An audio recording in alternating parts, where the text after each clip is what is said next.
बिस्मिल्लाहिर्रहमानिर्रहीम, अस्सलाम वालेकुम। You watching silly point and I am your host Asif Khan. और मेरे साथ मेरे दोस्त मौजूद होंगे, उनका तारुफ आपसे रोज़ ही कराता हूँ, लेकिन पहले थोड़ा सा इंट्रोडक्शन प्रोग्राम का हो जाए। न्यूजीलैंड और पाकिस्तान T20 सीरीज़ खेलना आगाज़ कर चुके हैं। 16 तारीख को पहला T20 मैच था जिसमें पाकिस्तान को शिकस्त हुई 9 विकेटों से, लेकिन अब पाकिस्तान दूसरे मैच के लिए तैयार है और डनीडन में दूसरा मैच होगा। पहला मुकाबला हुआ था क्राइस्टचर्च में। इसके अलावा भी प्रोग्राम में हमारे पास बहुत कुछ है बात करने के लिए। हम सारी बातें आपसे करेंगे। एक बात मैं आपको बता दूं, PSL जो एडिशन शुरू होगा अब 10वां, उसके लिए कराची में मैचेस की तादाद बहुत कम है और इसके हवाले से पाकिस्तान क्रिकेट बोर्ड के भी वो ऑफिसर हैं और उसके अलावा PSL के इंचार्ज हैं सलमान नसीर साहब। उन्होंने कहा कि कोयटा ग्लैडिएटर की वजह से या उनकी ख्वाहिश पर होम ग्राउंड कराची से पिंडी मुंतकिल किया गया, जिसके 22 मैचेस कम हैं कराची में। तो इस पर नदीम उमर साहब जो कोयटा ग्लैडिएटर के ओनर हैं वो हमें कॉल पे ज्वाइन करेंगे और वो सूरत हाल बताएंगे। उसके अलावा भी बहुत कुछ है आज बात करने के लिए। तो तनवीर अहमद मेरा रेगुलर गेस्ट है। तनवीर अहमद, अस्सलाम वालेकुम, कैसे हो भाई? वालेकुम सलाम, आप कैसे हैं? क्या लिख रहे थे आप? मैं वो लिख रहा था जो आप मुझसे पूछेंगे। क्या पूछूं? वो देख रहा था। मैं तो पूछूंगा आज मौसम कैसा था। मौसम तो बहुत अच्छा था, क्योंकि हम तो बड़ा एंजॉय करते हैं ट्रेनिंग करके इस मौसम के अंदर। बहुत अच्छे। नहीं, अब न्यूजीलैंड से मुझे याद आया कि न्यूजीलैंड में आपने भी डेब्यू किया था T20। जी बिल्कुल, 2011 में। 2011 में तो न्यूजीलैंड में पाकिस्तान की टीम का जो हाल हुआ, लेकिन मतलब हाल जो है ना, ये तो यंग लड़के हैं ना। हाँ। हाल उस टाइम भी बहुत बुरा था।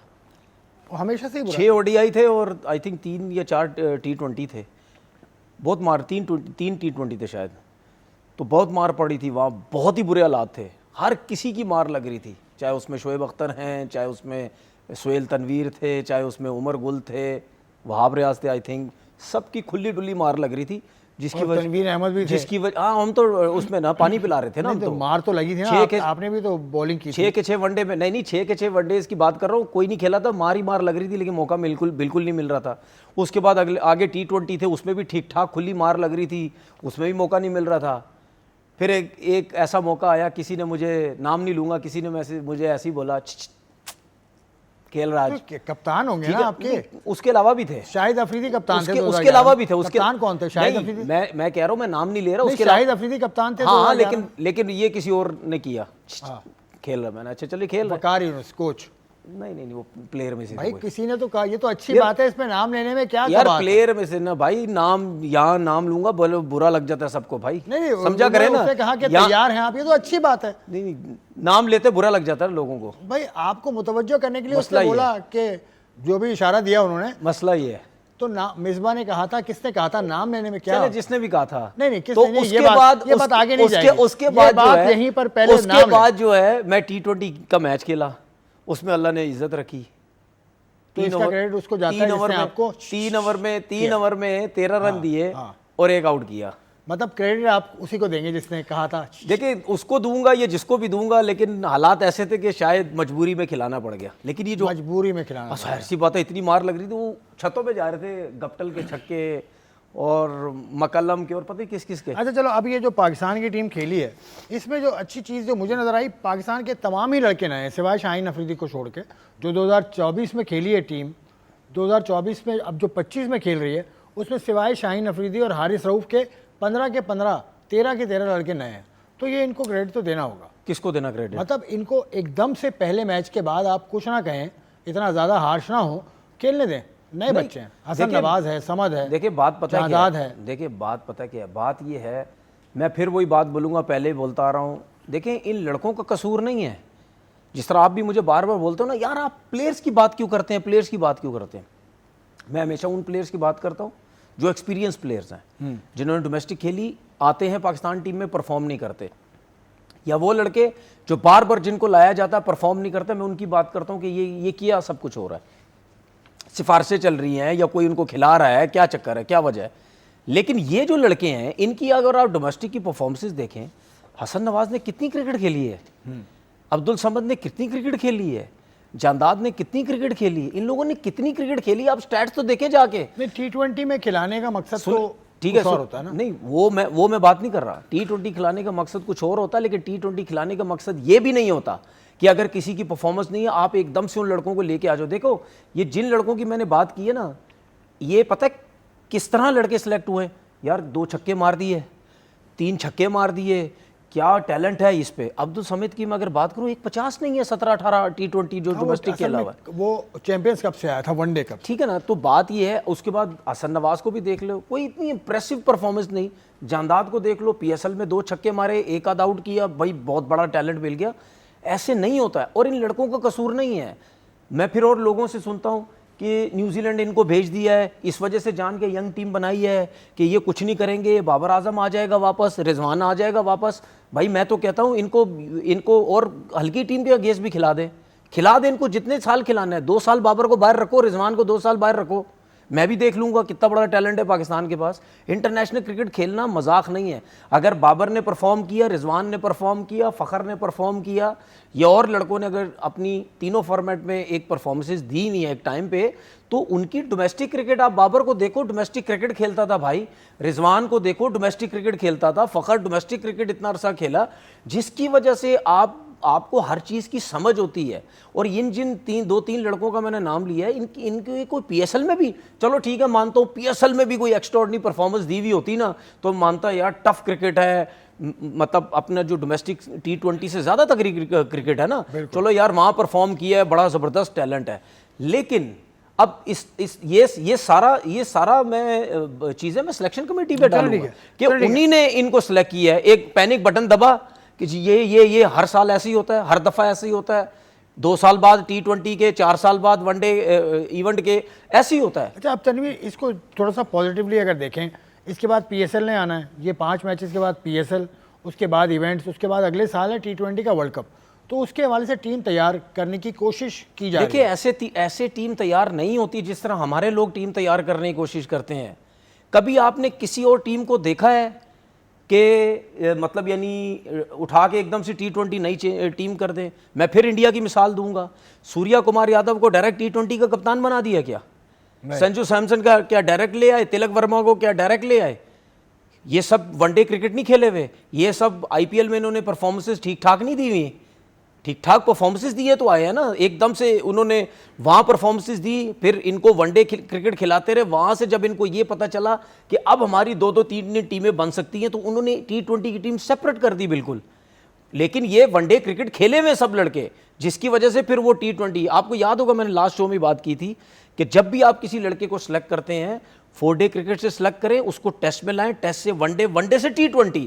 जब आप T20 में भी किसी को लाते हैं, तो चाहे बेशक वो अच्छा तेज खेलता हो, उसका स्ट्राइक रेट अच्छा हो, लेकिन वो 4 डे क्रिकेट से खेल के देखिए हमारे लोग, मैं क्यों हैरान होता हूं अपने सिलेक्टर्स पे, अपने क्रिकेटर्स पे। इतनी क्रिकेट खेली, इनको समझ क्यों नहीं है भाई? 4 डे क्रिकेट में आपकी दुनिया की हर फॉर्मेट की सिचुएशन मिल जाती है बैट्समैन को, हर फॉर्मेट की सिचुएशन बॉलर को मिल जाती है। एक टाइम ऐसा आता है 4 डे क्रिकेट में बैट्समैन टाइम लेता है, ठीक है, बॉलर को रिस्पेक्ट देता है, लेफ्ट करके खेलता रहता है, जाने देता है, ठीक है। एक टाइम ऐसा आता है जहां पे उसको मौका मिलता है अब मैं थोड़ा सा तेज खेलूं। एक टाइम उसको ऐसा मौका मिलता है कि आखिरी टाइम चल रहा होता है, वो 100-150 पे अगर बैटिंग कर रहा है, ये 50-60 पे बैटिंग कर रहा है, लास्ट ओवर चल रहे होते हैं, वो उसकी क्रिकेट T20 में बदल जाती है। समझ रहे? इसी तरह ही बॉलर्स का भी होता है। तो पाकिस्तान ने 121 डेब्यू करा दिए T20 इंटरनेशनल में, सबसे ज़्यादा डेब्यू कराने वाला मुल्क पाकिस्तान, 121 डेब्यू। हाँ, तो उसकी वजह है ना, अभी आप तो 121 तो कम बता रहे हैं, 121 है रिकॉर्ड। ये तो अगर थोड़ा सा मीडिया का प्रेशर नहीं होता, लोगों का प्रेशर नहीं होता, ये तो 621 हो चुके होते, 621 हो चुके होते। क्योंकि हमारे मुल्क में तो क्रिकेट इस तरह खिलाई जाती है। अब जिन लड़कों को इस सीरीज़ में डेब्यू कराया गया, यार मतलब ये तो सोचो डेब्यू करवा कौन रहा है? जो लोग सेलेक्ट कर रहे हैं उनसे ये तो पूछो कि भाई आप लोग जिस दौर में खेलते थे या हम लोग जिस दौर में खेले, वो भाई जगह ही नहीं बनती थी टीम में, ठीक है ना, मतलब यानी जगह ही नहीं बनती थी, इतनी मुश्किल से लड़कों का डेब्यू होता था। अच्छा, जिन लड़कों का डेब्यू होता था मुश्किल से, बाद जब वो टीम में आते थे पीछे मुड़ के देते थे, ओ भाई इसने तो 400 आउट किया हुआ है, इसने तो 500 आउट किए हुए फर्स्ट क्लास क्रिकेट में, इसने तो 600 आउट किए हुए फर्स्ट क्लास क्रिकेट में। तो जब वो जाके पहला मैच खेलता तो कमेंटेटर शक्ल देखता रह जाता था कि यार ये क्या, इतने आउट किए हुए और इनको अब डेब्यू कराया जा रहा है। तो हमारे टाइम पे तो ये था।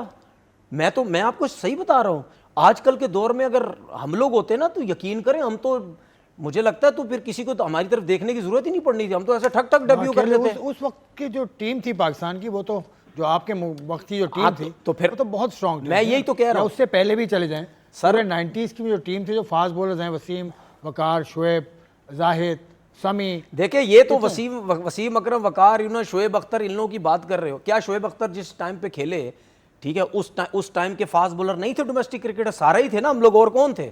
सभी थे, हम लोग सब डोमेस्टिक क्रिकेट खेलते थे।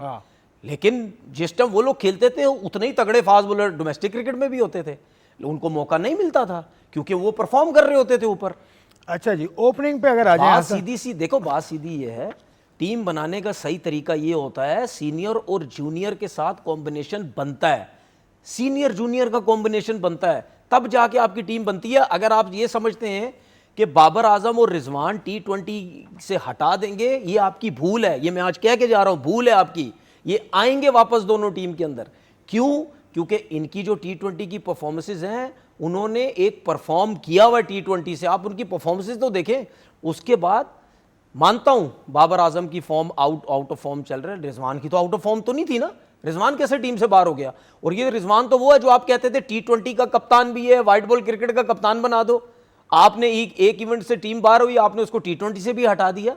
तो इनके साथ जूनियर्स लेके चलो। अब फखर जमान अगर फिट होकर T20 की टीम में आता है, साइम अयूब फिट होकर T20 की टीम में आता है, रिजवान आता है, बाबर आजम आता है, 4 तगड़े प्लेयर आपके पास T20 में आ गए, ठीक है। अब ये मत बोलें कि बाबर, ओ भाई आपके बाबर के अलावा सब तेज खेलने वाले हैं, सब T20 स्पेशलिस्ट है ना, लेकिन परफॉर्मेंस देखें बाबर की सबसे ज्यादा है। तो बाबर जैसा एक प्लेयर टीम में रखें जरूर। उसके अलावा आप ये समझते हैं कि यार तेज खेलने वाले हैं, वो ठीक है। ये तो आप बात ठीक कह रहे हैं, जो टीम है हमारी, ऐसा थोड़ी होता है कि एक चीज। अब वो मोहम्मद हारिस की मैं बात कर, मतलब यार आपके बारे में लोग कहते हैं कि जी इनको लाओ वापस। यार आपने समझ जितनी क्रिकेट तो नहीं खेली, ज्यादा खेली है आपने, हसन नवाज से ज्यादा क्रिकेट खेली है, तो आप क्या बैटिंग कर रहे हो यार? चलो मैं हारिस की बात कर लेता हूं। मतलब ये एक्सपीरियंस है आपके पास डोमेस्टिक क्रिकेट का कि आप पहली बॉल से ये विकेट्स हैं न्यूजीलैंड के खिलाफ जो पाकिस्तान की गिरी, बिल्कुल। अब मोहम्मद हारिस जिस तरीके से पहले ओवर में हमने देखा, अब ये इरफान न्याजी जो है वो आउट हुए, एक्स्ट्राऑर्डिनरी फील्डिंग। अच्छा 91 पे टीम आउट है, उसका खुशदिल शाह का कैच पकड़ लेते हो और उसका सलमान का तो 60 पे टीम आउट हो जानी थी, 60 पे टीम आउट हो जानी थी हमारी। अब आप ये देखो सब किस तरह शॉट्स मारते हुए आउट हो रहे हैं, ठीक है। और मुझे पता क्या लगता है, बस ये एक चीज दिमाग में बिठा ली गई है कि जी ये इंटेंट क्या चीज है, इंटेंट, ये इंटेंट को समझा दे। मैं सख्त खिलाफ हूं इस इंटेंट के। मुझे तो नहीं समझ आता ये इंटेंट है क्या। ये जो बंदा बोलता है ना इंटेंट, उसको ला के ना मेरे साथ बिठा दो इधर यहाँ पे एक दफा, मैं उससे पूछ लूँ ये दो चीजें मेरी ना, मैं आपको बताऊं, अभी रोजे वोजे पता नहीं कुछ निकल ना जाए। कुछ नहीं यार, दो चीजों से ना मुझे बड़ा गुस्सा आता है। जो बोलते हैं ना strike rate, intent, modern day cricket. अबे क्या हो गया भाई, कौन सी क्रिकेट खेल रहे हो? Modern day cricket, intent, strike rate. Oh भाई जब आपके लड़कों के पास एक्सपीरियंस होता है ना, ठीक है, उसके बाद वो खुद ही समझते हैं कि यार इंटेंट क्या है, स्ट्राइक रेट क्या है, मॉडर्न डे क्रिकेट क्या है। जब सेट होता है बंदा, जब उसकी फॉर्म होती है, उसको बोलने की जरूरत नहीं है, उसके अंदर से खुद ही स्ट्राइक रेट निकलेगा, खुद ही इंटेंट निकलेगा, सब कुछ निकलेगा। अगर आप इंटेंट स्ट्राइक रेट की बात करते हैं, क्या आप इन लड़कों को, नए लड़कों को ले जाके ये काम करेंगे जिन बेचारों को आइडिया ही नहीं? वहां स्विंग इतना हो रहा है और वो बल्ले चलाई जा रहे, सिर्फ ऑन साइड पे बल्ले घुमाई जा रहे हैं। इवन हारिस जैसा वो सब कुछ कर रहा है, सही है। मतलब यानी अगर इरफान न्याजी भी जिस तरह आउट हुआ है, क्या वो आउट होने वाला बॉल था? इतना स्विंग नॉर्मल तो आप क्या डोमेस्टिक क्रिकेट में कहीं नहीं खेलते? प्रेशर है, इंटरनेशनल क्रिकेट का प्रेशर है। तो इंटेंट क्या है? पिच को देखकर अकॉर्डिंग टू द सिचुएशन खेलना, ये इंटेंट होनी चाहिए। भाई मुझे नहीं समझ आती भाई। मैंने तो अपनी मैं सिर्फ एक बात बोलता हूं, हम ये पुराने दौर में चले जाओ, विव रिचर्ड के दौर में चले जाओ, उस टाइम के मैचेस भी देख लो आप, क्या किसी ने 100 नहीं किया 50-60 बॉलों पे? विव रिचर्ड ने 56 बॉल्स पे टेस्ट मैच में किया था। मैं वही बात कर रहा हूं, क्या उस दौर में कम बॉलों पे 100 नहीं हुए? क्या सईद अनवर जिस दौर में खेले, क्या उस दौर में 100 कम बॉलों पे नहीं हुए? आज भी, ये भी मेरी बात लिख लो, आज भी रन्स उसी टाइम ही होते हैं जब पिचेस बहुत पटाखा होती हैं, वरना अगर पटाखा पिच नहीं हो तो 250, 260, 70 आज भी होते हैं, इससे ज्यादा नहीं होते। आपने अभी दुबई में देख लिया ना जाके, चैंपियन ट्रॉफी में क्या हुआ। तो उस दौर में भी रन्स होते थे, ऐसा नहीं है। क्या इंजमामुल्लाह जब खेलते थे, क्या 8-9 एवरेज की उन्होंने चेज नहीं किए रन? इंतजाम जैसा तो क्या इंटेंट की बात होती थी उस टाइम? क्या स्ट्राइक रेट की बात होती थी? ये किसने की है? ये हमारे लोग, मतलब नहीं, मैं हमारे आपको लोग तो बताता हैं, हूं। लेकिन हमारे लोग में क्या वो लोग हैं जो प्लेयर को प्रमोट करते हैं या मैनेजर सर मैं आपको एक वो चीज, करते हैं? कौन करता है? मैं आपको एक चीज बता दूं, ये स्ट्राइक रेट का वर्ड कहां से शुरू हुआ? गोरों से। हाँ, इंटेंट का वर्ड कहां से शुरू हुआ? गोरों से, ठीक है। और तीसरा वर्ड क्या मैंने बोला था? Modern day cricket. Modern day, कहां से शुरू हुई? Modern day. ये कहां से शुरू हुई? मतलब वही मैंने कहा, ये जो मैं वर्ड आपको कह रहा हूं ना, ये बांग्लादेश हो गया, पाकिस्तान हो गया, इंडिया हो गया, श्रीलंका, ये वर्ड्स वहां से नहीं निकले। समझ रहे मेरी बात? ये वर्ड्स वहां से नहीं निकले। एक चीज जब बेची जाती है ना, बेची जाती है, उसको प्रमोट किया जाता है अपनी वैल्यू बनाने के लिए। ये वहां से इस किस्म के वर्ड निकाल के इस वजह से करते हैं कि इनकी सबकी क्रिकेट खराब करो, हम जो हैं वो इसको देख लेंगे, इनकी बाकियों की सबकी क्रिकेट खराब करके इनको इस तरफ लगा दो। भाई ये सब नहीं होता है। पुराने दौर में भी लोग खेलते रहे इंटेंट। चलें, सही है, बात आगे बढ़ाता हूँ, बात मजीद खोलते हैं। रिशाद महमूद साहब सीनियर स्पोर्ट्स जर्नलिस्ट हैं, काफ़ी ज़्यादा एक्सपीरियंस रखते हैं, और इन्होंने जिस तरह क्रिकेट पर लिखा, कई आर्टिकल्स मैं इनके पढ़ चुका हूँ, और आजकल ये एक्सपर्ट ट्रिब्यून के एडिटर हैं। रिशाद साहब अस्सलाम वालेकुम, कैसे हैं? जी वालेकुम सलाम आसिफ, आप बताइए क्या हाल है? सब खैरियत? सब खैरियत जी। आपने इफ्तार के फ़ौरन बाद मैंने आपसे वक्त मांगा और आपने दिया, बहुत शुक्रिया। हम बात कर रहे थे अभी, शुरू तो हमने किसी और मौजू से किया था, लेकिन इंटेंट पे आ गए। What is intent in your opinion? क्या इंटेंट को हमने मिस रीड किया है, मिस इंटरप्रेट किया है? What do you understand? जी हाँ, देखिए, इंटेंट जो है ना, उसको उर्दू के एक लफ्ज़ से मैं तशबीह दूंगा कि अंट शंट जो है ना, तो अंट शंट जो है वो इंटेंट नहीं होती। वो इंटेंट में भी एक there is always a method in madness. तो ये तो मैडनेस ही मैडनेस नजर आ रही है, कोई मेथड नजर नहीं आ रहा है। देखिए, असल में ये कि जो एक यंगस्टर्स को ग्रूम करने की बात अलग है, लेकिन उनको फिर यहाँ पे आपने उस तरह के फास्ट पिचेस पे ट्रेन कराया होता अरसे से। आपको पता है कि पिचेस का रोना तो मेरे ख्याल 50-60 साल से रोया जा रहा है। जब 1978 में डेनिस टिली ने कहा था कि मुझे यहाँ दफन कर दें तो शायद ये पिचेस तेज हो जाएं। तो अगर तेज विकेट्स नहीं बनाएंगे होम ग्राउंड पे, तो यही प्रॉब्लम पाकिस्तान के यंगस्टर्स और प्लेयर्स फेस करते रहेंगे कि बाहर जाके वो फ्लॉप होंगे और अच्छी तेज बॉलिंग बाउंसी विकेट्स पे वो बिल्कुल नहीं चल पाएंगे। ये कब से कहा जा रहा है? जिस जमाने में आपको पता है कि पाकिस्तान के बहुत सारे प्लेयर काउंटी क्रिकेट में खेलते थे, माजिद खान, जहीर अब्बास, आसिफ इकबाल वगैरह, तो वो कमी वहां पूरी हो जाती थी। जब वो 5 महीने का काउंटी सीजन खेलते थे तो वो अच्छे पिचेस पे और बड़ी कॉम्पिटिटिव क्रिकेट खेलते थे दुनिया के टॉप क्रिकेटर्स के साथ शाना बशाना, तो वो कमी पूरी हो जाती थी। डेड विकेट्स तो उस जमाने में भी पाकिस्तान में बन रही थी। लेकिन अभी हम बगैर किसी प्रिपरेशन के जाके उन यंगस्टर्स को फिर झोंक दिया है न्यूजीलैंड की फास्ट विकेट्स पर, फास्ट बॉलर्स के खिलाफ। तो ये उनसे उम्मीद करना कि वो कोई मैच जबरदस्त तरीके से जीतेंगे या बेहतरीन बैटिंग करेंगे जो यहाँ स्लो पिचेस पे करते हैं, ये बड़ी ज्यादती है। अच्छा रिशाद भाई, बॉलिंग पाकिस्तान की निस्बतन एक्सपीरियंस नज़र आती है, लेकिन अबरार हैं उसमें, शाहीन अफरीदी हैं उसमें, लेकिन Shaheen Afridi has been off colour काफ़ी अरसे से, तो उसकी क्या वजह आप समझ रहे हैं? अगर उसका रिप्लेसमेंट है तो कौन है? जी हाँ, देखिए, इसमें आसिफ मैं समझता हूँ कि बार बार ये कहा जाता है कि कोचेज आखिर होते किस लिए हैं। अगर कोई प्लेयर स्ट्रगल करता है या उस पर कोई ऐसा लीन पैच आ जाता है तो players they talk him out of it. और एक ज़माने में आपको पता है कि पाकिस्तान की क्रिकेट टीम के साथ 2 क्रिकेट साइकोलॉजिस्ट ने भी ट्रैवल किया, जिसमें मोइन अतीक भी थे और दूसरे उनका नाम याद नहीं आ रहा है, वो मकबूल साबरी, बिल्कुल बिल्कुल साबरी। तो उन्होंने बड़ा फर्क डाला था इस चीज़ में कि अगर कोई प्लेयर साइकोलॉजिकली या मेंटली स्ट्रगल कर रहा है, अगर कोई कहीं उसका कोई लीन पैच लंबा हो गया, तो उसको उन्होंने किसी तरह से वो उससे बाहर लाते थे और बड़ा उसको कॉन्फिडेंस देते थे।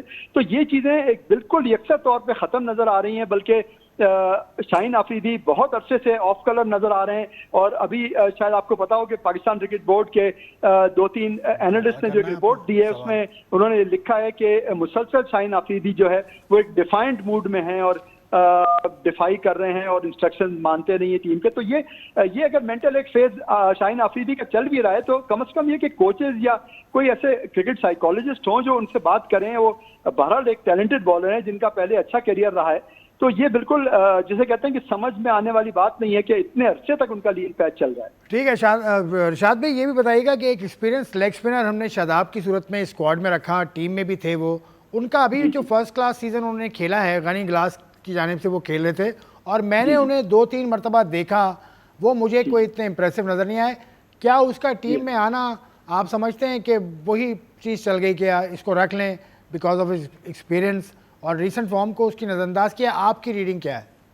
जी हाँ, नहीं बिल्कुल आप सही कह रहे हैं। वो उसमें तो जाहिर है कई चीज़ें नज़र आती हैं। आप देखिए सलमान अली आगा को भी जो कप्तान बनाया तो T20 में कितना ऑर्डिनरी रिकॉर्ड है, और इसी तरह से वो शादाब का भी रिसेंट फॉर्म बहरहाल कोई ऐसा खास नहीं है कि जिसके बेस पे वो इतना एक तो वाइस कैप्टन बन जाए और टीम में उनकी कोई प्लेयर्स गारंटीड हो। तो उसमें जो लड़के हमने आखिर ऑस्ट्रेलिया और साउथ अफ्रीका में ट्राई किए, सुफियान मुकीम और अच्छे स्पिनर थे फैसल अकरम वगैरह, कहाँ चले गए? ये एकदम से फिर चेंज कर दिया, उनको चांस नहीं दे रहे।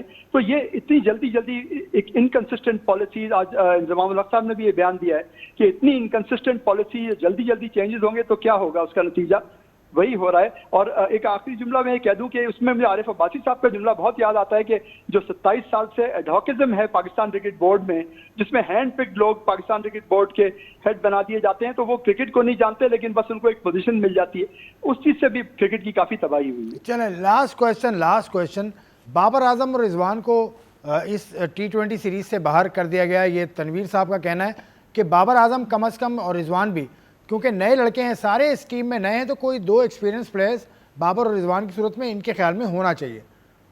जी जी बिल्कुल, मैं 100% एग्री करता हूँ। मैं जैसे आपसे शुरू में भी कहा था ना कि एक ब्लेंड ऑफ प्लेयर्स होता है, ये नहीं होता कि सारी एक यंगस्टर्स को, बिल्कुल नोविसेस को आप झोंक दें आके। डेफिनेटली होना चाहिए था। मैं समझता हूँ कि एक ब्लेंड इसमें होना चाहिए था। और सऊद शकील भी मेरे ख्याल में अच्छा खिलाड़ी है, उसको भी एक बुरे परफॉर्मेंस पे 2 ही मैच तो हम खेल सके चैंपियंस ट्रॉफी में, उस पर उनको बाहर बिठा देना बहुत ज्यादती है मैं समझता हूँ। और डेफिनेटली ये भी यहाँ पे फिर भी एक दफ़ा सेलेक्टर्स ने एक बहुत ब्लंडर किया है और सेलेक्टर्स बहुत ज़्यादा गलतियां कर रहे हैं जिसके यकीनन पाकिस्तान को भुगतना पड़ रहा है। बहुत बहुत शुक्रिया रिशाद महमूद साहब, आपने वक्त दिया और बड़ी तफसील के साथ मुख्तलिफ मौज़ूआत पर बात की। तनवीर साहब, आपसे ख्यालात मिल गए इनके, अब मैं क्या सवाल करूँ आपसे? रिशाद भाई से बात तो नहीं की थी आपसे ख्यालात मिले ना, आपको अपनी तरफ से आपके ख्याल में जो सवाल आ रहा है वो कर नहीं, मैंने कहा ये दोनों एक ही हो गए, लेकिन बात तो आपने ठीक की थी। बाबर रिजवान के हवाले से मैं कहता हूँ कि चलो ठीक है, ये जो लड़के नए रखे हैं इनको ये सीरीज़ तो देना, उसके बाद फिर PSL में ये परफॉर्म करेंगे, उसके बाद T20 के और भी मैचेस हैं पाकिस्तान के। अच्छा, T20 वर्ल्ड कप। अच्छा, इस चीज़ को ये सवाल मैं सेलेक्टर्स के लिए छोड़ देता हूँ। आपने बाबर आजम और रिजवान को नहीं रखना, मिसाल के तौर पर ना, अगर आप सोचते हैं इनको नहीं रखना, क्या डोमेस्टिक क्रिकेट में इन जितनी क्रिकेट खेला हुआ लड़का या ऐसा परफॉर्मर है कोई डोमेस्टिक क्रिकेट में जितनी क्रिकेट इन्होंने खेली हुई है? नहीं, क्रिकेट इन्होंने भी डोमेस्टिक तो नहीं खेली बड़े से। नहीं, मेरा कहने का मतलब समझें, जितने अच्छे प्लेयर ये हैं, क्या उतने अच्छे प्लेयर डोमेस्टिक क्रिकेट में हैं जो वेट कर रहे हैं अभी पाकिस्तान की टीम में खेलने के लिए? ऐसा बैटर मतलब बाबर आजम और रिजवान की जो उसकी मैं मिसाल क्या दे रहा हूँ, जिस तरह आप हमें भी कहते हैं ना कि आप जब डोमेस्टिक क्रिकेट खेलते थे, जो पाकिस्तान टीम में खेलते थे, उसी लेवल के प्लेयर डोमेस्टिक क्रिकेट में भी खेला करते थे। मैं वो बात कर रहा हूँ कि क्या हमारी डोमेस्टिक क्रिकेट इतनी तगड़ी है, इतने अच्छे प्लेयर्स हैं कि वो रिप्लेस कर सके बाबर आजम और रिजवान को? आजकल हो रही है ना डोमेस्टिक, नहीं है। T20 हो रहा है, नहीं है। 18 टीम्स खेल रही हैं। ठीक है ना, आप 18 टीम्स हैं, आप खुद ही देखें मैचेस, आपको टैलेंट का आइडिया हो जाएगा कि कैसा टैलेंट हमें नजर आ रहा है। मुझे तो कहने का मकसद बिल्कुल बाहर है, तो कहने का बड़ा अच्छा खेला। बिल्कुल, जो कहने का मकसद ये है कि अगर आपके पास रिजवान और बाबर जैसा कोई डोमेस्टिक क्रिकेट में उस लेवल का कोई अच्छा टैलेंट नज़र आता है, 6-6, 7-7 साल अगर खेला हुआ, आप रिप्लेस कर दें।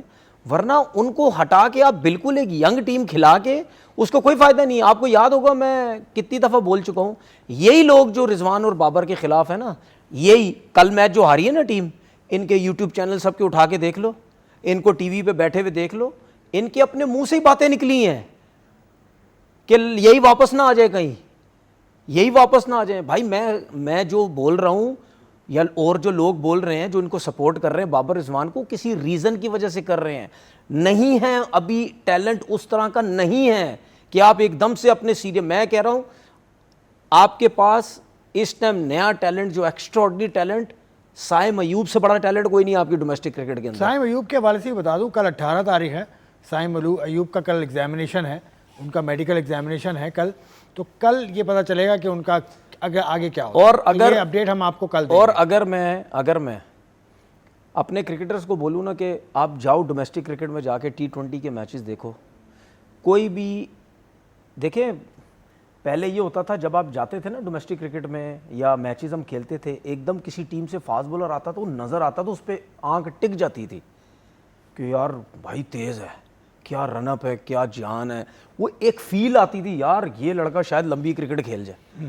कोई भी अब आप जाके देख लो डोमेस्टिक क्रिकेट, चाहे 4 डे क्रिकेट हो, चाहे 1 डे क्रिकेट हो, चाहे T20 क्रिकेट हो, आपको बिल्कुल नजर नहीं आएगा कि ये लड़के, इस लड़के में जान है भाई, ये आगे चल के कुछ ना कुछ करेगा, जानदार है, तेज है, एटीट्यूड है, सब कुछ भी नहीं है, आपको नहीं नजर आ रहा। क्यों? एक दो फास्ट बॉलर तो मैंने देखे, उसकी रीजन सीजन में मैंने देखे। देखिए उनके नाम भी लेता हूँ, नियाज है पेशावर उसकी का, अली रजा है सियालकोट का, बड़े अच्छे फास्ट बॉलर। देखिए उसकी रीजन, मूसा ने तो टॉप किया फर्स्ट क्लास में इस सीजन। देखो जिन लड़कों की आप बात कर रहे हैं ना, यंग बच्चे हैं, यंग मूसा बच्चे के अलावा, बिल्कुल जिन लड़कों की आप बात कर रहे हैं, मैं इन लड़कों, मैं गलत वे में नहीं जा रहा, मैं इन लड़कों को अगले 2-3 साल देखना चाह रहा हूं कि अगले 2-3 साल में ये कैसी परफॉर्मेंसेस देते हैं। तब पता चलेगा कि भाई आप में जान है, आप सब कुछ है ना। तो बात ये है कि आप ऐसी सिलेक्शन करें कि आपकी बेइज्जती भी ना हो, किसी और कंट्री में जाएं और वहां जाके कमेंटेटर भी बार बार बोले बाबर रिजवान के बगैर टीम, बाबर रिजवान के बगैर टीम, बाबर रिजवान के बगैर टीम बनाई है पाकिस्तान सेलेक्टर्स ने, और उनका मकसद ये था कि और लोगों को भी चांस दें। जैसे मैंने पहले कहा कि बहुत सारे T20s हैं, T20 वर्ल्ड कप से पहले, जो अगले साल इंडिया में और श्रीलंका में होने जा रहा है, और पाकिस्तान अपने मैचेस यकीनन सारे श्रीलंका में खेलेगा। और हम मजीद बातें करेंगे इस ब्रेक के बाद।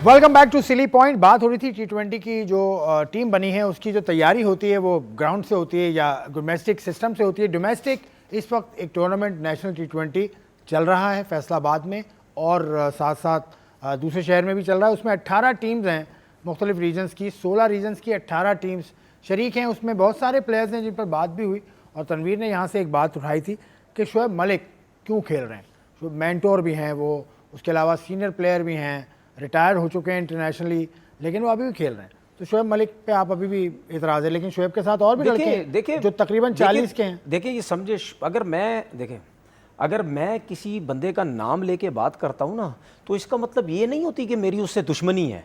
मैं सिस्टम के हिसाब से बात करता हूँ।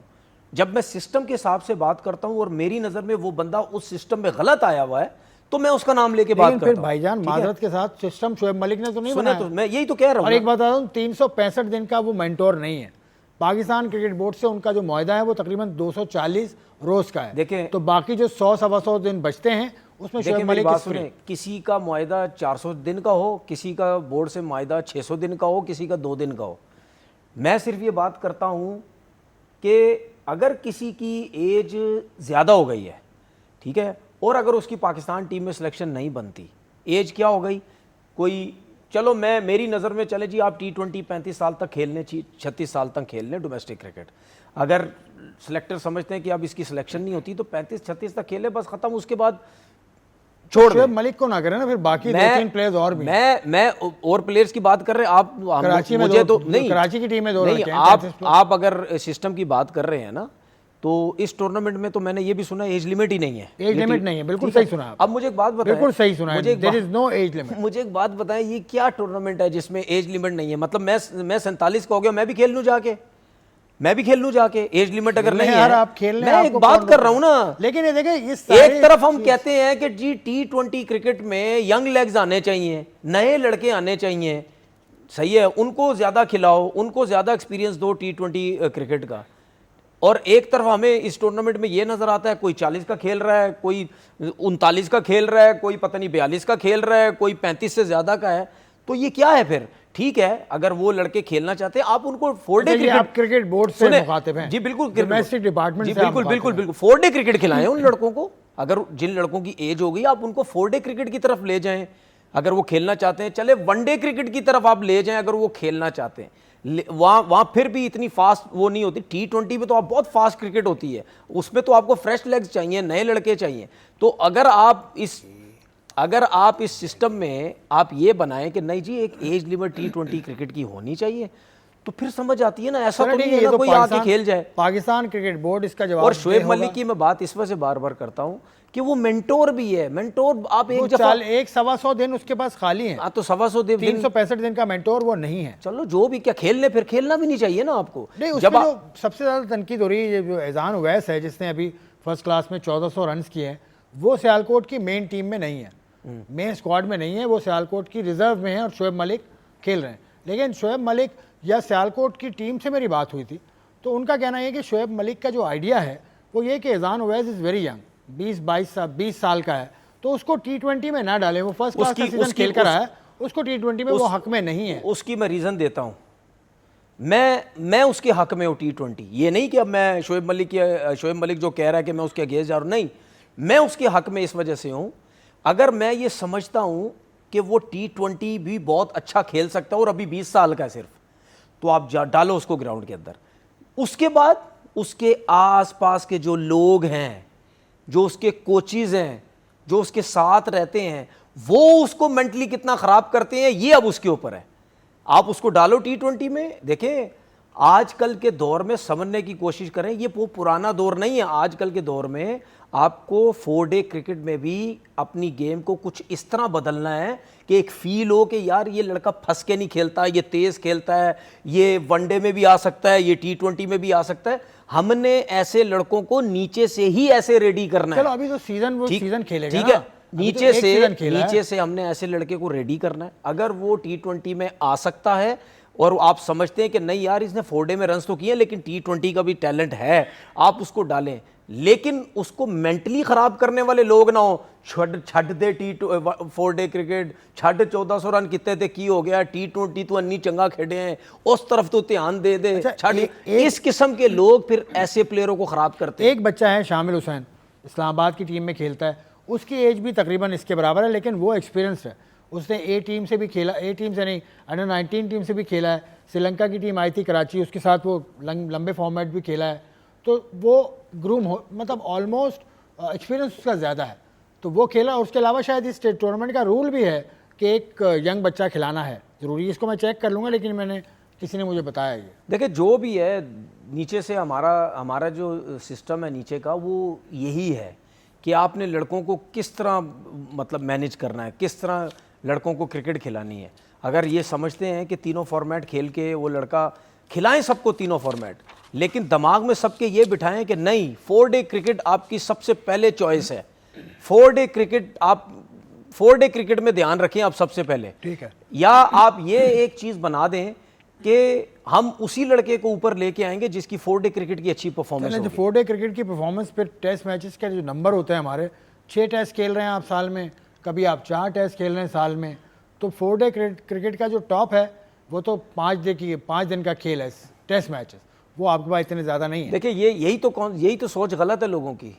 ये गलत कॉन्सेप्ट बना दिया है ना हमारे लोगों ने, बच्चों के दिमाग में गलत चीज़ें डाल दी हैं कि भाई T20 ज़्यादा है, वाइट बॉल क्रिकेट ज़्यादा है, पैसा ज़्यादा है, इधर ध्यान दे दो डोमेस्टिक क्रिकेट में। हमारे पैसे से याद आया, हमारे क्रिकेटर्स ने भी दिमाग खराब किया लड़कों का। जाऊंगा, पैसे से याद आया, अभी खबर छपी थी इस टूर्नामेंट से पहले कि उनकी जो फीस है, मैच फीस, वो तकरीबन 75% कम कर दी, 70-75%। हमने उस दिन PCB का मौक़िफ़ लिया, बात की कि भाई ये वजह हो सकती है, ये वजह हो सकती है। उसके अगले दिन खबर लगी कि चेयरमैन साहब ने नोटिस ले लिया और वो कह रहे हैं कि भाई आप इनकी फ़ीस बढ़ाएं। तो भाई हम कहाँ खड़े हैं, हम कहाँ की बात सुने, क्या करें? आप तो खैर हक में थे, तो फीस फिर कम नहीं करनी चाहिए। मुझे एक बात, ये फीस कम किसने की? PCB ने की। किसके हाथ में? Domestic department. तो फिर चेयरमैन साहब ने पूछा नहीं उनसे कि भाई आपने फीस कैसे कम की? बाद में पूछा और उन्होंने बता दिया कि यार ये ऐसे, वो मुतमईन नहीं हुए। तो फाइन होना चाहिए ना उनके ऊपर। फाइन होना चाहिए, बिल्कुल फाइन होना चाहिए। पूछे तो सही, चेयरमैन साहब पूछे तो सही। चेयरमैन साहब को फाइन करना चाहिए कि भाई अगर चेयरमैन साहब ने ये बोला है कि फीस कैसे कम हुई, बढ़ाओ इनकी फीस, तो जब कम कर दी तो फाइन करो उनके ऊपर। कि भाई लड़कों को तो यहाँ पे पैसा देना चाहिए और आपने उल्टा नहीं, यहाँ पे कम कर असल दिया। में आप खिलाफ थे ना, तो आपकी बात चेयरमैन साहब ने सुन ली शायद। नहीं, मैं ये खिलाफ नहीं हूँ। खबरों की बात कर रहा हूँ। पाकिस्तान क्रिकेट बोर्ड ने कुछ ऑफिशियल अनाउंस नहीं किया। जिस खबर को मैंने पढ़ा था पिछले वीक प्रोग्राम में, उसके बाद ही न्यूज़ आई थी। खैर ये बात भी है, अब पाकिस्तान सुपर लीग बहुत बड़ा एडिशन है पाकिस्तान का, बहुत बड़ा मेला इस पर सजता है और बहुत टीम्स खेलती हैं। 10वां एडिशन इसका होने जा रहा है और ये शुरू होगा 18 मार्च से शायद, या 13 मार्च से शुरू होगा, 13 अप्रैल से शुरू होगा या 18 अप्रैल से शुरू होगा, आई एम नॉट श्योर, थोड़ा सा मैं याद नहीं कर पा रहा हूँ। लेकिन मेरा मौजू कुछ और था कि कराची जो पाकिस्तान का सबसे बड़ा शहर है, यहाँ मैचेस की तादाद सिर्फ 5 है और उस पर जो सलमान नसीर साहब हैं, जो PSL के इंचार्ज हैं, उन्होंने कहा कि क्वेटा ग्लैडिएटर के जो मैचेस हैं वो कराची को होम के तौर पर मैचेस यहाँ खेलते थे, लेकिन अब क्वेटा ने होम अपना शिफ्ट कर लिया है टू समवेयर एल्स, तो वहाँ पर मैचेस ज़्यादा होंगे। इस हवाले से मैंने राब्ता हमने कायम किया। नदीम उमर साहब जो ओनर हैं क्वेटा ग्लैडिएटर के, वही बताएंगे भाई क्या वजह है। तो नदीम उमर साहब हमारे साथ लाइन पर आ चुके हैं। नदीम उमर साहब, आपसे एक ही सवाल करूंगा जल्दी, ये आपके हवाले से बात की सलमान नसीर साहब ने कि क्वेटा ग्लैडिएटर ये चाहती है कि होम उसका स्टेशन कराची के बजाय दूसरा शहर हो, इसलिए ये मैचेस कराची को इस मरतबा कम मिले हैं। आप इस हवाले से क्या कहते हैं? अस्सलाम वालेकुम आसिफ भाई, बिल्कुल आपका सवाल जो है वो कराची में क्यों नहीं मैचेस हो रहे ज़्यादा, वो है इसकी वजह यही बताई जाती है बेसिकली कि क्राउड ज़्यादा नहीं आता और चाह रहे थे क्योंकि गेट मनी बहुत ज़्यादा इन्वॉल्व होती है और वो कम हो जाती है तो फ्रेंचाइज को भी नुकसान होता है। और क्योंकि हम क्वेटा में नहीं खेल रहे तो हमारी टीम भी क्वेटा है, तो हमारे लड़के ज़्यादा कराची के ही होते हैं, तो इसलिए हम भी चाह रहे थे कराची में हो। बट आई थिंक PCB ने जो रैशनल लिया वो यही है कि क्योंकि क्राउड नहीं आता, गेट मनी नहीं आती, तो ओवरऑल सबका नुकसान होता है। तो हम लोग तो हमेशा ट्रेडिशनली कराची को हमने एज होम ग्राउंड बनाया हुआ था, बट अब उनका ये कहना था कि नहीं लाहौर में खेलें, तो इसमें हमारी से ज़्यादा नहीं होती। हम तो चाहते हैं हम क्वेटा में खेलें सारे मैचेस, क्योंकि हमें वहाँ फ़ायदा ज़्यादा है, हमारा होम क्राउड है, वो आते हैं सपोर्ट करते हैं, तो ये वजह थी और कोई ऐसी ख़ास वजह नहीं है। और अगर कराची में मैं समझता हूँ ये बताया जाए कि अब जो आसानियाँ पैदा की जा रही हैं, जिस तरह क्राउड के लिए कि इन्होंने पार्किंग एरिया बना दिया है, ओवरहेड ब्रिज बना दिया है from parking two the ground जो नेशनल स्टेडियम है, तो वहाँ आसानी हो जाएगी। वो पहली वाली जहमत जो लोग उठाते थे वो नहीं होगी। बट होपफुली आहिस्ता आहिस्ता जब लोगों को पता लगेगा तो कराची का क्राउड वापस आएगा। मुझे उम्मीद है कराची वाले भी उतने ही इंथुजियास्टिक हैं जितने बाकी लोग हैं, तो इस दफ़ा इंशाल्लाह अच्छा क्राउड आएगा। कराची के 6 मैचेस हैं, तो 5 मैच कराची अपने होम ग्राउंड में खेल रही है, तो होपफुली उनको सपोर्ट करने लोग आएंगे और इस दफ़ा देख के आई एम श्योर अगले साल कराची को शायद ज़्यादा मैचेस मिल जाएं। Hope that answers your question. चलें, थैंक यू आसिफ भाई, अल्लाह हाफिज़। बहुत शुक्रिया नदीम उमर साहब, आपने तफसील से जवाब दे दिया और आपने भी उम्मीद ज़ाहिर की, हम भी उम्मीद करते हैं, हमारे सारे कराची के शायकीन भी उम्मीद करते हैं कि अगले बरस शायद हालात बेहतर हों। कराची की आवाम आती क्यों नहीं मैच देखने? ये नदीम भाई ने भी शिकवा किया। देखिए, कराची की आवाम अगर नहीं आती है मैच देखने, एक तो सबसे बिजी सिटी है, पूरे पाकिस्तान का सबसे बिजी सिटी है, अगर नहीं आती तो इसमें कराची के लोगों का कसूर है क्या? तो कराची के आवाम के लिए स्टेडियम बना है, नहीं, मैनेज करें ना, कोई सॉर्ट आउट करें, चीज़ें सॉर्ट आउट करें ना। क्यों नहीं आ रहा कराची की आवाम? क्यों नहीं आ रही? अच्छा मुझे एक बात बताएं, अगर कराची की आवाम नहीं आ रही तो मैचेस यहाँ से कोयटा के वहाँ शिफ्ट हो गए, तो इसका मतलब कि अगले साल कराची की आवाम आ जाएगी? नहीं, क्या रीज़न क्या अब है? मेरी बात तो सुने, मेरी बात पूरी सुने। मैं ये कह रहा हूँ कि जब से PSL हो रहा है, कराची मैचेस हो रहे हैं, आवाम नहीं आ रही। करते कराते आज ये हो गया कि कराची से मैचेस निकाल के कोयटा वहाँ शिफ्ट कर दिए। ठीक है, जिस तरह नदीम उमर साहब की बात हमने सुन ली, वो ऑनर भी हैं, उन्होंने क्लियर कह दिए कि लोग नहीं आ रहे।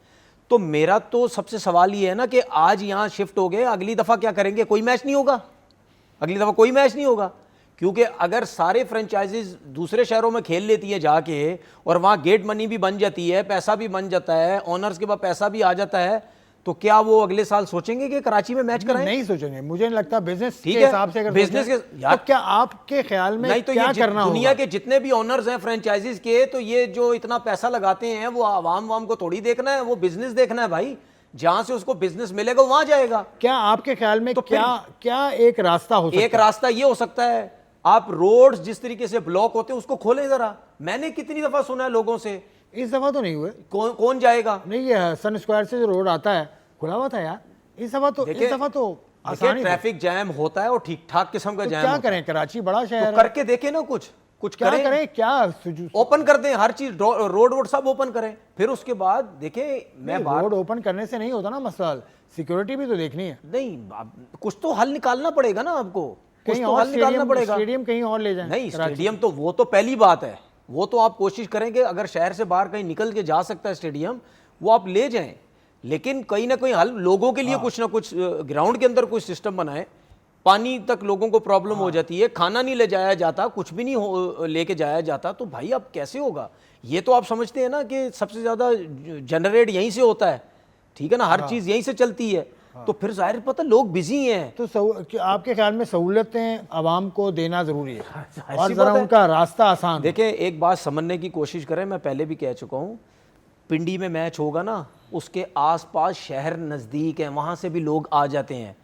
लाहौर में मैच होगा, शादरा के लोग आ जाएंगे, शेखुपुरा के लोग आ जाएंगे, ठीक है, मुरीदके के लोग आ जाएंगे, और छोटे छोटे कस्बों के शहरों के लोग आ जाते हैं, इस तरह स्टेडियम भर जाता है। लेकिन कराची में प्रॉब्लम यह है, कराची के पास कोई भी एक शहर नहीं है। 25 करोड़ की आबादी कराची की, 25 नहीं कितनी, 2.5 करोड़ की आबादी, ठीक है, क्या इसको भी शहरों की जरूरत है? नहीं मैं आप यही तो कह रहे हैं यार, मतलब सबसे ज़्यादा जनरेट पैसा इसी शहर से होता है ना, तो फिर आप इससे अंदाज़ा लगा लें कि कितना, क्या बोलते हैं, वो बिजी सिटी है। तो नहीं, कुछ और मुझे लगता है स्टेडियम को थोड़ा सा रास्ता आसान तो करना होगा, लेकिन स्टेडियम के अतराफ जो कंजस्टेड हैं, अस्पताल हैं 2 बड़े यहाँ पर, यही तो कह रहा हूँ, वो भी देखने वो हैं। भी प्रॉब्लम्स होती है। तो देखिए, मसला ये है कि अगर आपका मैच मिसाल के तौर पर दोपहर को 2 बजे स्टार्ट होता है, तो लोगों को 10-10 बजे लाइनों में लगना पड़ता है, मतलब 3-3 4-4 घंटे वो पहले आते हैं कि हमें अंदर जाने की ज़रूरत होगी। ये तो सिर्फ उन्हीं लोगों को आसानी है जिनको अच्छे बड़े टिकट्स मिले हुए हैं, उनको पार्किंग भी साथ में मिली हुई है, वो किसी टाइम भी आए, आपको मिलते किसी, हाँ हमें मिलती है, हमें सही कह रहे हैं, हमें मिलती है, बहुत अच्छी मिलती है। अरे तो वो आपने सुने एक ना सेकंड, यार, सुन तो लें, उनके लिए आसानी बहुत हो जाती है, वो किसी टाइम भी चले जाएं, उनके लिए पार्किंग है, टिकट के साथ पार्किंग का टिकट लगा होता है, वो जाके चले जाते हैं। लेकिन आवाम जो नॉर्मल गेट से जाती है, उसको तो 4-4 घंटे पहले। तो बात ये है कि भाई ये चीज़ें सिर्फ आवाम पे मत डालें, हमारे लोगों को भी सोचने की ज़रूरत है। मुझे तो अब ऐसा डर लग रहा है कि अगर यहाँ 4-5 मैच मिले हैं, अगले दफ़ा तो कुछ भी नहीं मिलेगा, कि जी आवाम नहीं आती, तो फिर कराची के लोग जो थोड़ी बहुत क्रिकेट देखना चाह रहे हैं, तो वो कैसे देखेंगे? चलें अब आगे चलता हूँ, आखिरी बस 2-4 बातें। विराट कोहली के बारे में पढ़ रहा था मैं। विराट कोहली ने ये कह दिया, वो उसने जो कहा उससे ये अंदाज़ा हुआ कि 2028 में जो बॉर्डर गावस्कर ट्रॉफी होगी ऑस्ट्रेलिया में, उसका शायद वो हिस्सा ना हो। Border Gavaskar trophy test match एक साल में कितने टेस्ट मैच खेलते हैं? एक साल में इंडिया तो खेलता है 12-15 टेस्ट मैच, तो ये और अभी बॉर्डर गावस्कर ट्रॉफी अभी इंडिया में होगी हाल ही में आईपीएल के बाद। कितने टेस्ट मैच हैं? 4? हाँ, तो 4-5 टेस्ट टेस्ट मैच होंगे। तो आप क्या समझते हैं कि मतलब यानी ये सचिन तेंदुलकर रिकॉर्ड नहीं तोड़ेंगे क्या? सचिन का रिकॉर्ड तोड़ना बड़ा मुश्किल है। 200 टेस्ट मैचेस हैं सचिन के, 200। तो मतलब उनका कहने का मकसद ये है कि रिकॉर्ड के बगैर ये रिटायर हो जाएंगे? भाई उसने ये नहीं कहा कि मैं रिटायर हो जाऊंगा, उसने कहा कि मुझे नहीं लगता कि मैं 2028 वाली बॉर्डर गावस्कर ट्रॉफी तक मैं हिस्सा होऊंगा टीम का। उसने ये बात की जो आईपीएल का, आजकल आईपीएल शुरू होने वाली है 22 नहीं तो हो सकता है रिटायर हो जाएंगे। नहीं खेल सकता है। आप क्या चाहते हैं, खेले के छोड़? मैं चाहता हूँ खेले, आईपीएल ना खेलो। ओह, आईपीएल ना खेले, आईपीएल का पूरा सीजन ना खेलो, कुछ मैचेस कम कर दो। अगर देखिए, रिकॉर्ड्स आईपीएल के जरूरी नहीं है, रिकॉर्ड टेस्ट क्रिकेट के जरूरी हैं, वो रिकॉर्ड्स तोड़ना जरूरी है, आईपीएल जरूरी नहीं है।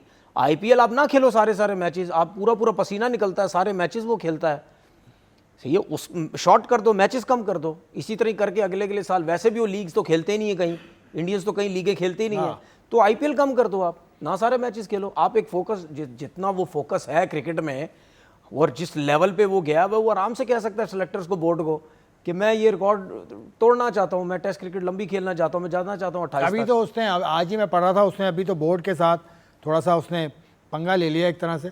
वो तो जा रहा है फैमिली इसको साथ रखें, क्योंकि क्या अकेले बैठ के क्या करूँगा मैं, मतलब क्या करेगा वो साइकोलॉजिकली सोचता है कि अकेले बैठने से बेहतर है फैमिली के साथ बैठना। इतना मजा आता है ना जो बंदा इस लेवल पे होता है ना, और ऐसे ही पंगे लेने चाहिए, इस लेवल पे ऐसे ही पंगे लेने चाहिए। तो इस लेवल पर पहुंचना भी तो चाहिए पहले। नहीं, यही तो गलत बात है ना।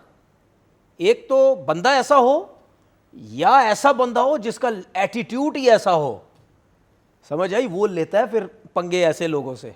भाई जिसने समझ कुछ आई, किया हुआ हो, जिसने कुछ किया वो हो, किसी फील्ड में कुछ किया वो, किसी भी फील्ड में, क्रिकेट की बात नहीं कर रहा, किसी भी फील्ड में कुछ किया वो हो, समझ आई, वो फिर जरा आता है टाइट होके जरा, तो फिर इस तरह ऐसे लोग बात मनवाते भी हैं। तो अब पता नहीं क्या बात होती है, लेकिन आप इस हक में हैं कि वो थोड़ा सा कम कर दे, क्योंकि T20 क्रिकेट से वो रिटायर हो चुके हैं। तो वो रिटायर हो चुके हैं T20 से, तो वो T20 की IPL क्यों खेल रहे हैं वैसे? मैं आपसे यही तो कह रहा हूँ ना कि आप उसको कम कर दो, क्योंकि उसमें बहुत जान लगती है। 35-36 साल के तो हो गए हैं, हाँ। उसमें बहुत जान लगती है, उसको थोड़ा सा कम कर दो। 36 से ज़्यादा हो गए, क्योंकि वैसे भी बहुत जोर लगा लिया है विराट कोहली ने, उसकी टीम तो जीत नहीं सकी आज दिन तक, ठीक है ना। कौन सी टीम है? मैं IPL मैंने फॉलो नहीं किया। बेंगलोर में है ना? बेंगलोर में मुझे नहीं पता, मतलब मैं देखता नहीं, बहुत ज़्यादा क्रिकेट हो रही है। IPL के 1-2 मैचेस ही मैं देख पाता हूँ। मुझे रॉयल चैलेंजर बेंगलोर, हाँ, RCB में है ना, तो वो जीत नहीं सकी। तो अभी अपने आप को थोड़ा सा बचाओ और टेस्ट क्रिकेट खेलो 2028 तक। तो आप तो बहुत अच्छी तरह फॉलो करते होंगे IPL, यूट्यूब भी करते हैं ना? मैं बिल्कुल नहीं करता। बिल्कुल नहीं करते? नहीं, मैं शुरू में करता था, लेकिन जब गलत बातें उनकी तरफ से मैंने छोड़ दी, मैं नहीं करता, मैं बिल्कुल भी नहीं करता। अब यूट्यूब पे व्यूज़ तो लिए लो यार। नहीं, व्यूज़ मुझे नहीं चाहिए, ऐसे व्यूज़ मुझे नहीं चाहिए। मैं किसी के लिए बात भी करूं और आगे से वो देखें, इंटरनेशनल क्रिकेट की हद तक ठीक है ना। जब लीग्स पे जाते हैं तो ऊपर से गलत बातें आती हैं, वो जी हमारी लीगों की बात कर रहे हैं पैसा कमाने के लिए। मैं उस किस्म का बंदा ही नहीं, वो और लोग हैं जो ये काम करते हैं। चलो जी, वो और होंगे जिनको ये परेशानी होगी, लेकिन परेशानी पाकिस्तान क्रिकेट बोर्ड की अभी तक ICC ने दूर नहीं की। जो चैम्पियंस ट्रॉफी के अंदर हुआ ना, कि चैम्पियंस ट्रॉफी में जयशाह साहब खड़े हैं, उसके अलावा रॉजर बिनी साहब खड़े हैं, देवजीत साई साहब खड़े हैं, रॉजर टूस साहब खड़े हैं, ना है तो पाकिस्तान का कोई बंदा नहीं है। और पाकिस्तान ने ICC से वजाहत मांगी है, अभी तक कोई जवाब नहीं आया। मतलब वजाहत तो 2 मिनट में आई थी है, अभी तक जवाब नहीं आया। तो वो जान के नहीं दे रहे होंगे। तो भाई जान के नहीं दे रहे तो आप क्या कर रहे हो? क्या करें भाई? पाकिस्तान के जवाब दो, हमसे बात तो करो। नहीं, वो हमें तो बताओ यार, मतलब यानी वजाहत मांगी और क्या करें, डंडे तो नहीं मार सकते ना। वजाहत मांग ली ना, वेट करो, कितने दिन हो गए वजाहत मांगे हुए? वजाहत पिछले हफ्ते मांगी वेट थी। कर लेंगे ना, एक रिमाइंडर भी दिया होगा यकीनन। जाहिर सी बात है, अब नहीं, अगर ज्यादा देर हो जाएगी पूछ लेंगे फिर। भाई कौन पूछेगा कौन? और मीडिया को क्यों नहीं बताते? मीडिया से शेयर तो करें ताकि हम भी फिर मतलब उसी तरह से जाएं। मतलब आप ये, हम भी पब्लिकली जाएं ना, हम भी उनके मीडिया को जवाब दें, हम उनके क्रिकेट बोर्ड से बात करें। ये कोई बात थोड़ी है। ये तो सही है, मतलब आप नहीं चाह रहे कि मैं ज़्यादा देर रहूं आपके साथ? नहीं, ऐसी बात नहीं। देखो यार, ये सीधी बात है। आपको हम बुलाते हैं, आप हमें जवाब नहीं देते। नहीं, आपको हमने बुलाया, मतलब मैं जवाब नहीं देता? अब समझ मेरे बारे में आप कह रहे हैं मैं जवाब नहीं देता? सुन लो यार आसिफ भाई, यार क्या हो गया आपको? मैं जवाब नहीं देता आपको? दे रहा हूँ मिसाल भाई। जितने जवाब मैं देता हूँ तो कोई देता भी नहीं है। मैं ये कह रहा हूँ कि तनवीर साहब 100 टेस्ट मैच खेले वाले भी नहीं देते जितने मैं जवाब देता हूँ।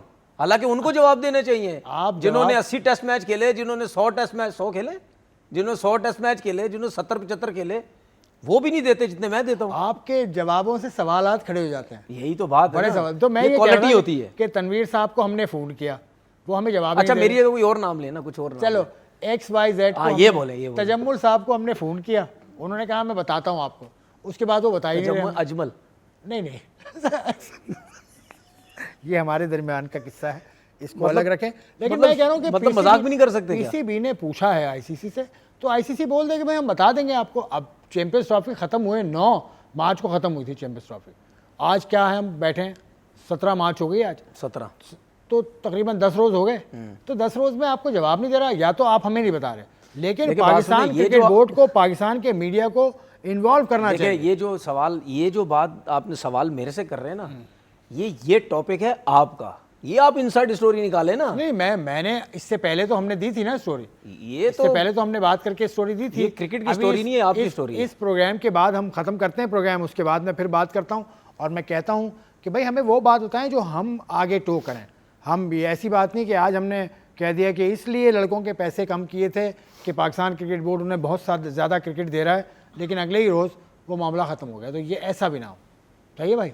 तो अब ख़त्म करता हूँ प्रोग्राम, ये तो डेफिनेटली मतलब मैं आपकी बात ये समझ गया हूँ ना कि पक्की इन्फॉर्मेशन हो कि हम भी जो बात करें वो भी फिर अब, वरना फिर लोग हमें बोलेंगे यार इनको लगता है इन्फॉर्मेशन नहीं, आज कुछ कह रहे हैं कल कुछ कह रहे हैं। बिल्कुल सही, ये बात सही है बिल्कुल। लेकिन खैर, आपका प्रोग्राम देखने का शुक्रिया, आपने बहुत वज़ीराए आप करते हैं, तनवीर साहब की बातों को आप पसंद भी करते हैं। हमारी भी कोई बात आपको कभी अच्छी लगे तो बता दीजिएगा। वैसे लगती नहीं है, मुझे लगता है तनवीर कहते हैं कि मुझे तो क्रिकेट आती नहीं, और मैं ये बात मानता हूँ, मैं ये बात बिल्कुल तस्लीम करता हूँ। Cricket is not my cup of T. खेलना, उसके ऊपर बोलना, उसके ऊपर लिखना, ये बात सही है। इनको क्रिकेट नहीं आती, इनको सिलेक्शन आती है, सिलेक्शन और टेक्निकल चीज़ों पे बात करनी आती है। Thank you very much for watching. Tanveer साहब को और मुझे इजाज़त दीजिए। खुदा हाफिज़।